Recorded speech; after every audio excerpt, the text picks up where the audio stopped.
Welcome. I think we are finally live for today's talk with iTalk Autism. I am sharing the 7 simple iPad setup tips that every autism mama, including me, needs. So I think that we finally have everything flying in formation. And I was getting a little bit of feedback from my end because I have multiple windows open. Hopefully it's all loud and clear for you. The way that the share is working, I'm actually not able to see very much of what I'm doing. So for those of you who have the notes, you'll see that you also have my phone number with a text message number 1833 AR Perry. Feel free to send me a text and let me know if you can hear me, if you can see everything. Say hi. I would love to know that you're here. I love to know a little bit about what you're looking for today. And I am going to do my best to fly through this as clear as possible, keeping some time in mind because there is a lot of information. So we are here. Hello. iTalk Autism. In case you're wondering who we are, well, I'm Amanda Rachel Perry. I started working with kids in 2000 officially with little sweet ones like this.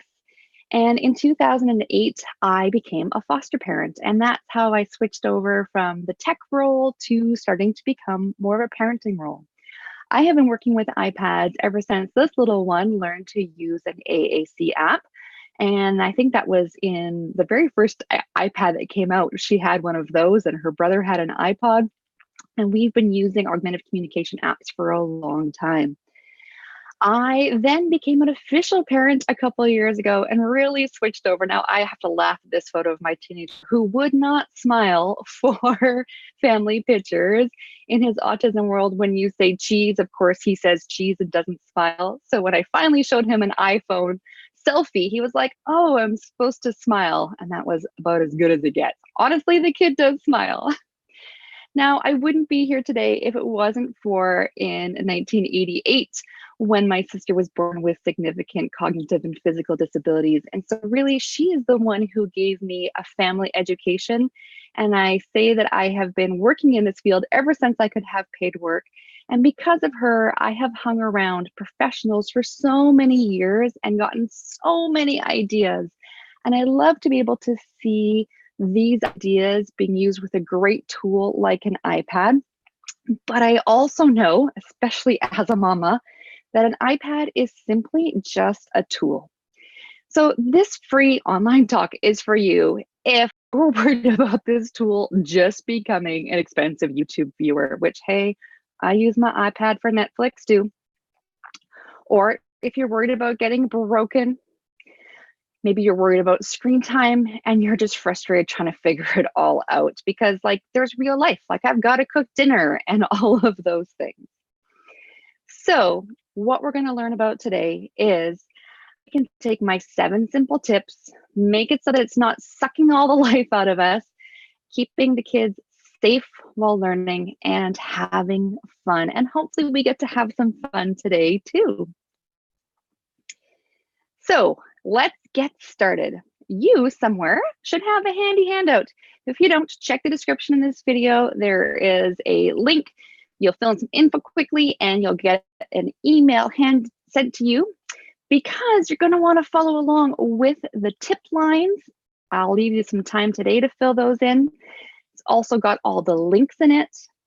I'm going to plant this little seed right here. On this last page, there is a box to write your takeaways down or think about it from, we're going to share a whole bunch of info today. Try not to get too overwhelmed and think of like the top 1-3 things you're going to do after watching this video. I'm going to be talking about how I can provide ongoing support, some more of these things, and we'll talk more about that near the end. But I'm here for ongoing support, and I do workshops and one-on-one work, and I do a lot of it remotely, a little bit faster using Zoom than using YouTube Live. And again, if you need those handouts, the link is in the comments.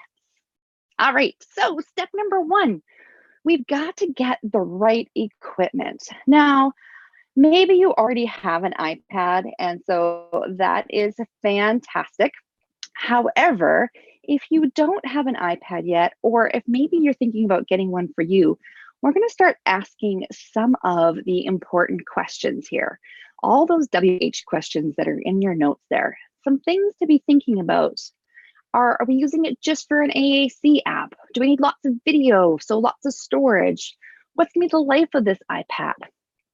So when picking a device, there are so many things to think about. I love shopping on apple.com or apple.ca and clicking the compare iPad and putting them all side by side like this.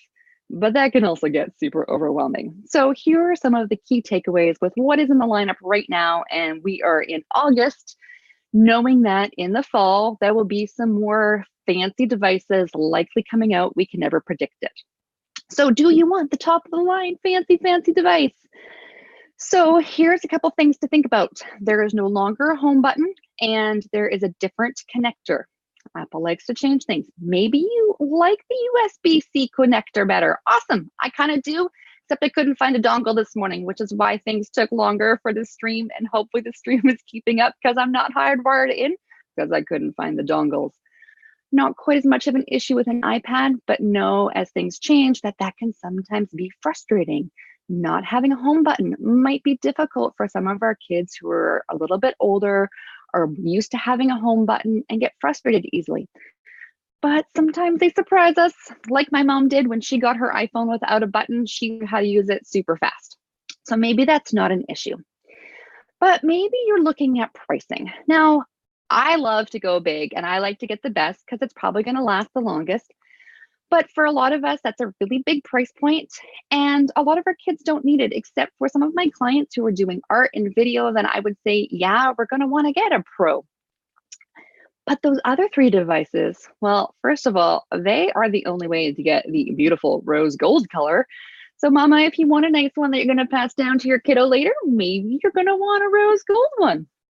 So if you are looking at that price point and you're going, well, that iPad, it's a little cheaper. So maybe I should just go with the regular iPad.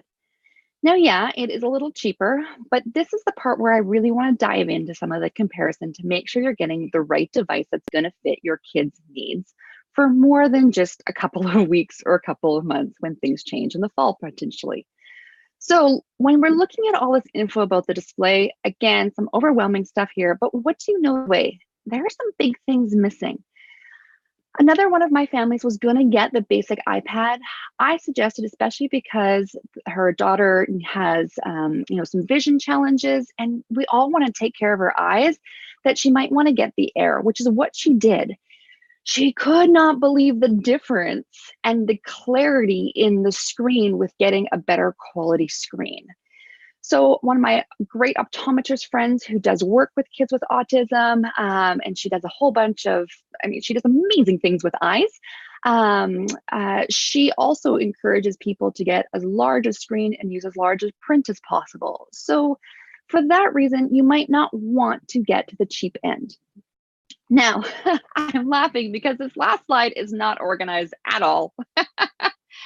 And all you're going to be able to see is a whole bunch of information about the cameras that might just sound like goobly goop. I forgot to circle it here, so let's see if I can annotate this page really quickly for you. In the goobly goop, you might see, let's see if you can see my mouse, but the bottom right-hand corner here, you can see that under the regular iPad, it says that the front-facing camera is a 1.2 megapixel photo.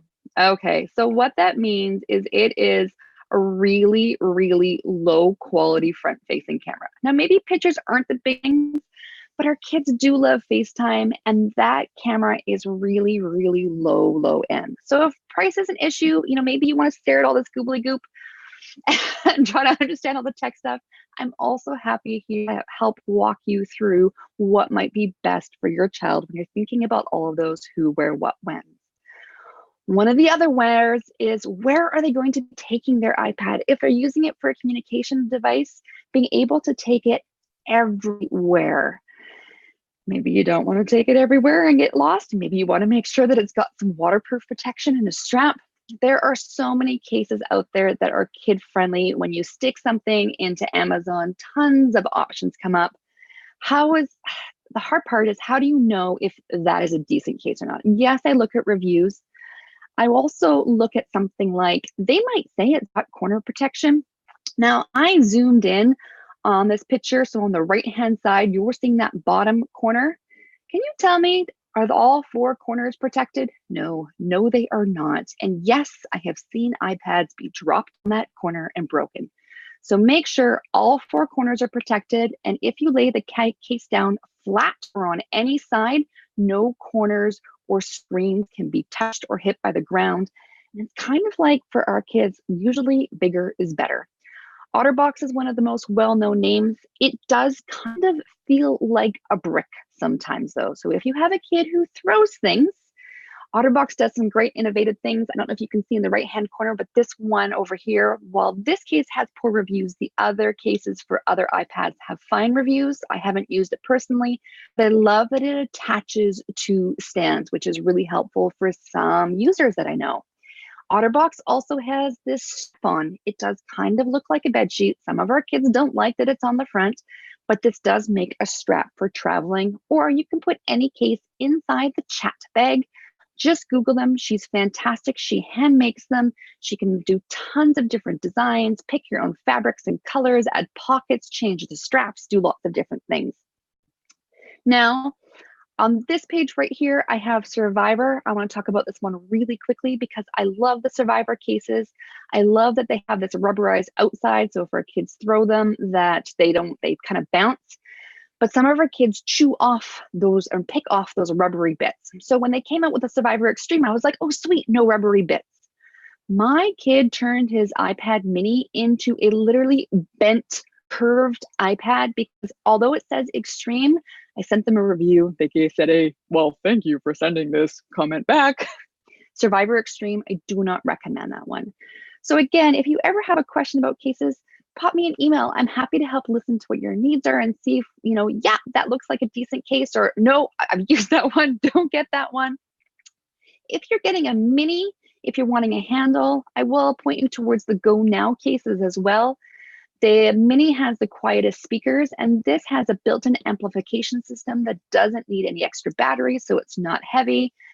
My kid did use the handle to send it launching. So while it did a great job protecting the iPad, it also went launching a lot. So we did change our case again, but it did work to protect the device very, very well. Plus it has some accessories to turn it into straps and stands and other wonderful things. So if you're thinking, okay, I've got this great case, I'm good, I'm protected. So accidents happen. My very good friend who works with iTalk Autism and former business partner when we did tech training in 2012, protected her son's iPod with this lovely, strong Survivor Griffin case. And it had a magnet on it and it got stuck to the bottom of a pot and it got melted on the stovetop. And she did not have Apple Care because she thought her device was protected. So I tell people all the time, if you love the warranty from a store and you really want to do that one, sometimes it works out okay. I've unfortunately had the store warranties not work out the same way as Apple Care does. I know that it works. You pay the $50 to have your device replaced. Would have been cheaper than my friend getting a new iPod Touch. So that is all of our quick, let's make sure we get the right device and that it's protected. Let's see, is there anything in our notes that you might want to make sure that you're filling in for here? Oh, there's a tip. Is in here in storage space, and we'll talk about it more at the end. So let's make sure I get to that one. So tip number 2, setting up family sharing and your child's Apple ID. Now, if you don't use Apple for anything, then sure, it might be simpler just to have your child use your Apple ID. But if you don't want your text messages, your photos showing up on your kid's device, or their 3,000 selfies showing up on yours, set up family sharing and Apple ID. The links for how to do that are in the notes. Here is my mama major hack. They are going to ask for a secure payment method. A lot of people I know don't like using their credit cards, and especially since kids could then access your account you probably don't want to have free access. Now, hopefully we lock things down, and with family sharing, if they're under 13, they have to ask for permission to be able to purchase. But the best hack that I have for this, and if you don't have a credit card, is just go and get one of those prepaid credit cards, the ones that are in the grocery store lineups, wherever you are, and plug that in. You can, I think, have as low as $10 or $20, and then it's not a big deal if somehow the kids are making a bunch of purchases before you realize. I've heard stories of iTunes not refunding people. So please, please, please, let's safeguard your credit cards and all of your restrictions and your passwords. And we'll talk more about that in a little bit. We are going to dive into one of my favorite features, which is currently called Find My iPhone. But in the fall, with a new operating system, it's going to be called Find My. So I'm going to use this a little bit interchangeably. Now, if you don't have an Apple device with the app Find My iPhone, you can go to any computer, log on to www.icloud.com, and sign in. Now, note, if you have two-step verification set up, you are going to need to do this prior to trying to find the device, because it might pop up with a text message asking for the verification code. So test it out ahead of time. But when it works, it's an amazing thing. I just use it from my iPhone to find my iPad, my computer. I use it a lot to find my iPhone. So just the other day, I was looking for my iPhone. Look, you can see where I am. I would love to hear where in the world you are. Now you know where I am. The joys of technology is that we can do remote training. And back to how this works. So in the top corner, you can see I can tap on play, and that would make a lovely beeping sound.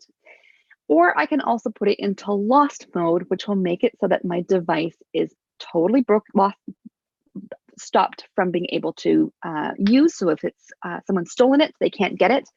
The part that confused me while I was doing this is what I'm jumping into, is that if you don't have a passcode set up on your kid's device, they are going to ask you for your child's Apple ID in order to put it into lost mode. You're going to need to know the password, which is why you want to have these written down someplace. It'll then ask you to set up a password to lock the device. So that is a good reason why we should all have passwords set up. So a quick talk on passwords. Lots of people don't like them for various reasons. I see lots of devices still without a password. Please, please, please set up a password.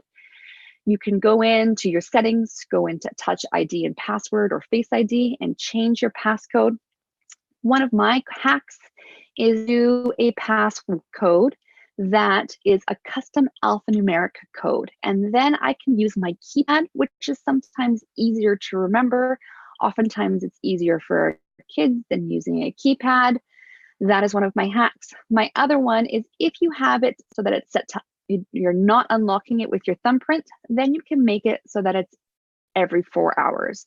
So that way our kids don't have to put it in all the time, but it makes it a little bit more secure. If the device is lost, it can be much more easily put into lost mode.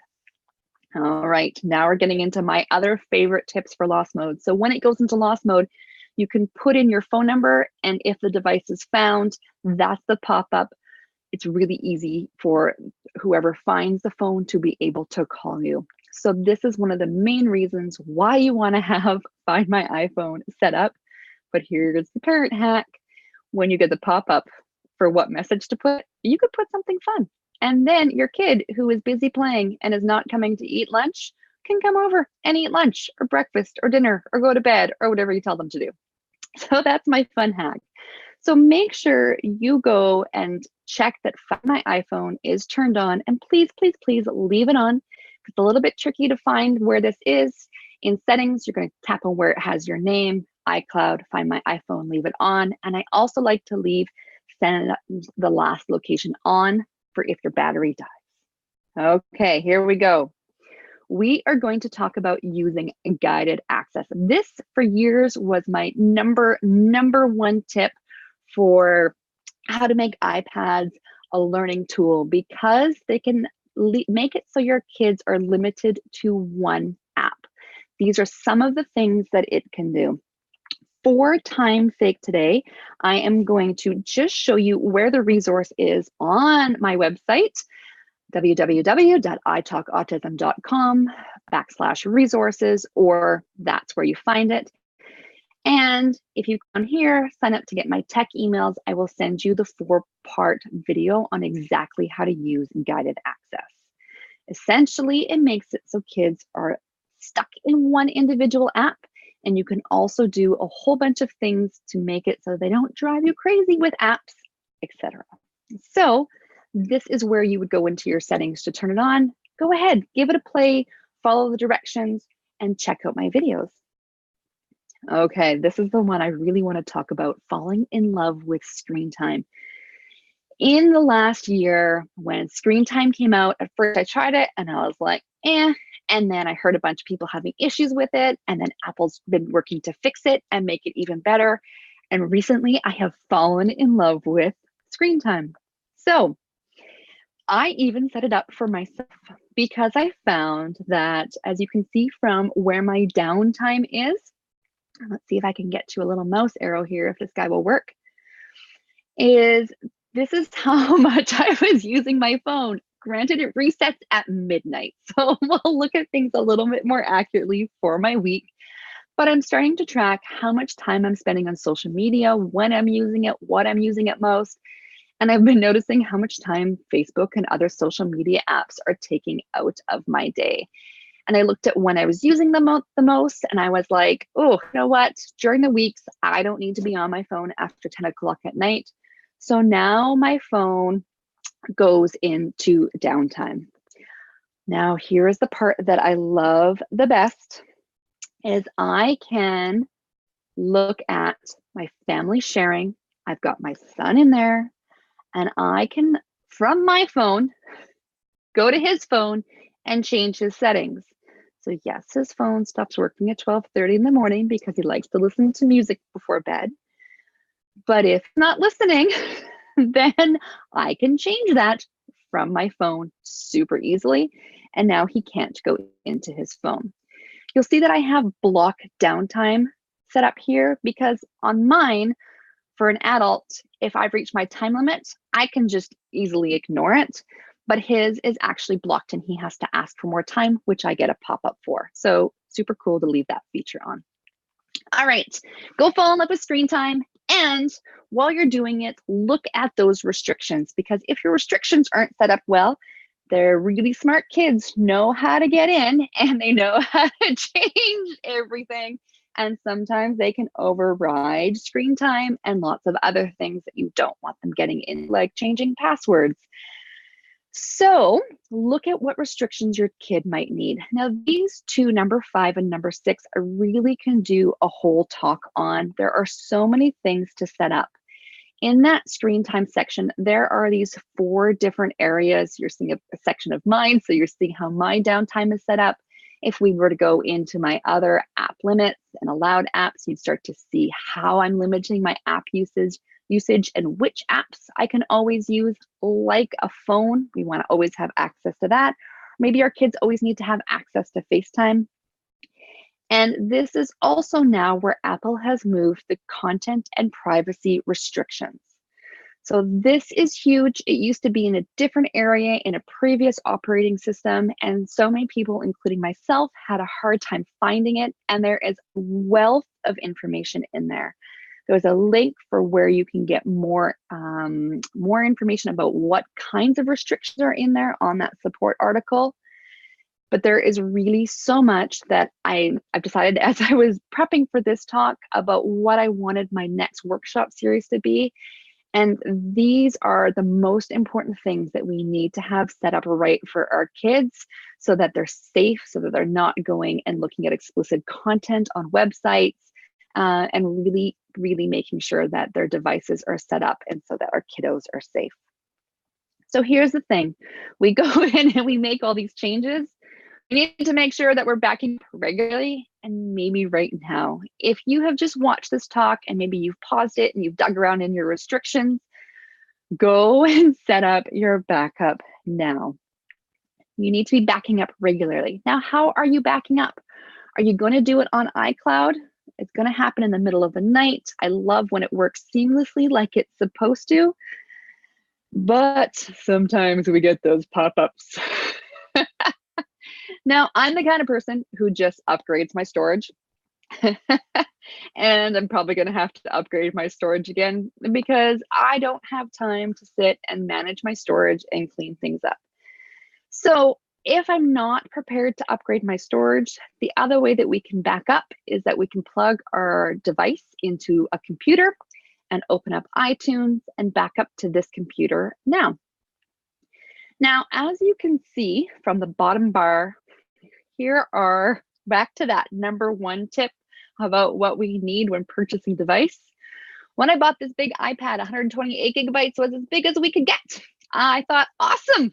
Now you can see in the bottom, I only have 4.4 gigabytes free. Now that top tip on the first page, 10% of free space is what the Apple geniuses have told me you need to make sure that your device runs optimally. Now, math is not my forte in life, but I am failing the math test and I do not have enough storage space on my device for it to work optimally. Now, my iPad's, about 3 years old. Maybe it's time for a new one. I'm probably going to go to the big, half terabyte or maybe even a terabyte size. And my kiddo will probably get this one. And that will be the easiest way for me to clean it off. But of course, there's a handy list in here to give me an idea of what is taking up space. And if I go into the device itself, it will help me manage what are the bigger apps and offload ones that aren't being used as frequently. So those are some great tips in there for cleaning up your device. Now, when we're doing this backup, you also need to be thinking about how you're going to be backing up your photos. Are you going to plug them into a computer? Are you going to use PhotoStream? Because again, if you're using your iCloud storage space, your photos will fill it up quickly. Something else to think about is if you have specialty apps, they are often not backed up by iCloud or simply by plugging them in because they have internal files like the vocabulary files in TouchChat. You have to use another way to back them up. There are other services that these apps offer or syncing with Dropbox or Google Drive, but you often do have to do it manually or by plugging it in and using iTunes file sharing. So please make sure you have a plan for that. I've heard so many times of how someone's device gets lost. They go and get a new device. They use iCloud. The app is there, but all of their hours and hours of customizations are gone. So please, please, please make sure that you are backing up your devices. How do I stay organized? One of the tools that I started using with my clients is creating a backup binder. I've now put this into a digital download, and I've had a group beta testing it in a closed membership group for the last, I think we're at a couple months now. And right now, the only way to get the back binder is as part of this group, which I will be offering as an add-on to this workshop that is coming up because I'm looking for another group to come and beta test the update. I've needed to update the book for iOS 12, and in the fall, we'll be updating it for iOS 13 probably. So there is a members only area on my website, and there is the closed Facebook group. And we go through how to do all of this backup. I have videos that walk you through, and we have regular reminders. And I also do a monthly Q&A call where you can ask any of your tech questions, and you can watch the recording if you're not able to get on live. So again, the only way right now that I'm opening up this group is for people who come and either work with me as a client or they come to our fall workshop series. The next one that we are doing in 2 weeks on September the 5th is how to set up your iPad with those really important screen time limits and parental controls. This one will not be on YouTube Live. It will be over Zoom.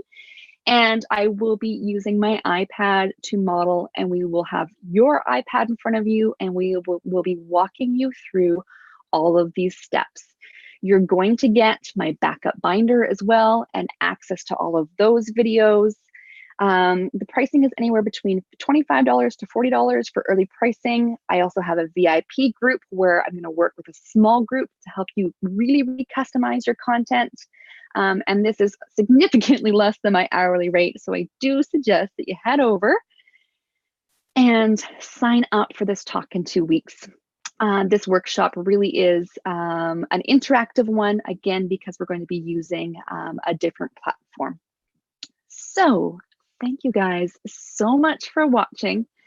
If you're looking for one of those promo codes for an extra discount, take your handouts, fill a note, send me a picture, and I will send you an extra promo code. I am so glad you were able to come and join me this morning or watch the recording. Please do subscribe to my channel because there are more tips coming in the weeks and months to come. So if anybody has any questions, I am going to stop the recording and pop off of YouTube live, but I will check the chat boxes and I will check all the other places and I'll be around for the next little bit. So have yourself a great day. Thanks.